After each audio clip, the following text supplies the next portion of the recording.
So we're going to talk about creatine now. Creatine has so many questions. There's still some conjecture to it. As we're recording this, a study came out showing that the timing of creatine doesn't matter specifically when you take it relative to your workout. You should still get the same benefits. The caveat to that is that some people did not get statistically noticeable benefits. I mean, that has to achieve a certain amount of benefit in terms of strength, in terms of power, in terms of muscle growth. And some people did not. They got some improvement, but it's not what we call statistically significant, meaning that is something where we can just make a general recommendation that everybody should be taking it. So that's something to be aware of. We know in most people that it does help with muscle growth, men more than women usually. We know that the dose should be anywhere between 3 to 5 grams of creatine monohydrate. In terms of endurance sports, this should be a loading dose of up to 20 grams per week. If you're doing it for muscle building, you don't need a loading dose specifically.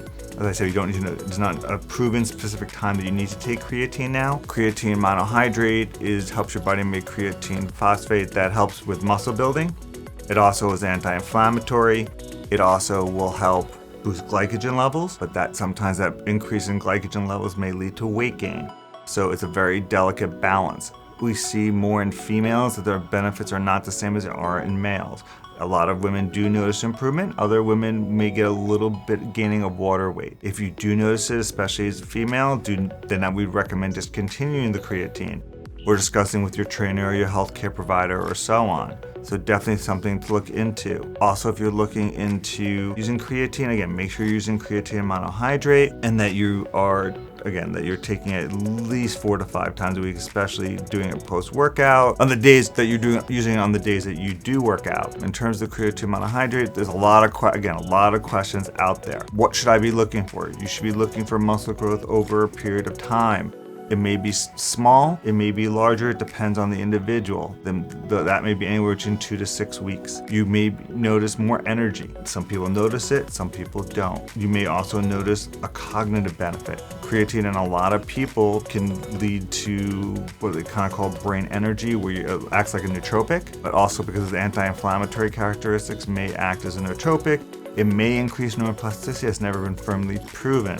So some people use it for the double benefit of helping with their workout as well as using it as a nootropic. Other things that we look at when we're talking about creatine for a product that most people recommend has a lot of side effects but a lot of people don't get them. But they get a lot of random side effects. Not random, but a diverse group of side effects. So what we look at is, like I said, you can gain weight with it. That is something, if that's something you're noticing, if you're gaining more fat mass as opposed to muscle mass, you may need to lower your dose or stop the medication. You may start swelling a little bit, have some water retention. Again, this is seen more in females than males. That case, either lower the dose or, again, stop the medication. A lot of other questions about how can it cause damage to organs.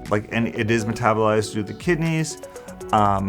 So that's something that if you have kidney function problems, you need to limit creatine, but creatine doses, it's been tested up to 10 grams of creatine per day for numerous months with minimal side effects. So it's usually not the cause, but it may be adding oil to the fire if something else is underlining it. If your kidney numbers start going up, there may be a problem underlying anything from hypertension, diabetes, autoimmune, whatever it happens to be that's affecting the kidneys. Doesn't cause lung damage, it doesn't cause heart damage, it doesn't specifically cause damage to the kidney, but because it is metabolized by the kidney, again, you do want to limit your dose if your kidney numbers, which is usually measured with a BUN and creatinine. So those are things that you need to be aware of in terms of the side effects. How long should I be taking it for? Again, the studies have gone up to 18 months.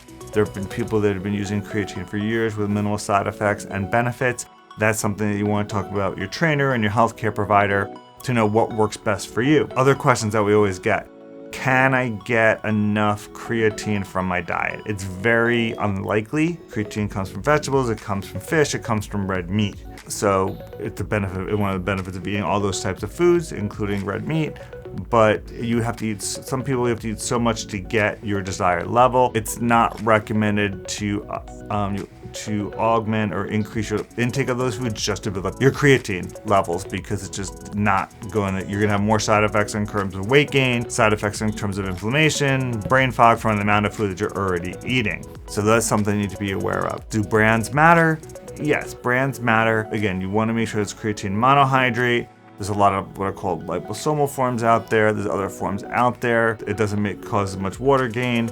There's just not a lot of data behind them. They usually do not work as well. It's either to go all in with creatine rather than creatine monohydrate than using other forms of creatine. Like I said, it depends also what your goals are. If you're more into endurance, you could do lower doses and see if that increases the benefit of using the creatine as well. Everybody's different. Creatine may not just be for you. So that is what we talk about in terms of creatine. Creatine has a lot of potential benefits because it not only helps build muscle, but also helps the brain. But there are just some people who have either don't get no benefit from it, and that's what more and more studies are showing, or that there is a possibility that you get very small gains or no gains, or you can get some side effects. The facts that are out there are not completely true as long as you're taking the correct dose on the correct amount of days. I've seen things like kidney damage, liver damage, brain issues, heart failure. Now, as long as you're taking the appropriate level and you don't have any medical condition that contraindicates you taking it, creatine is safe. It has, again, benefits both for muscle building, and we know the longevity benefits of muscle, and also in terms of helping the brain as a nootropic. So if you like what we're talking about, definitely feel free to subscribe to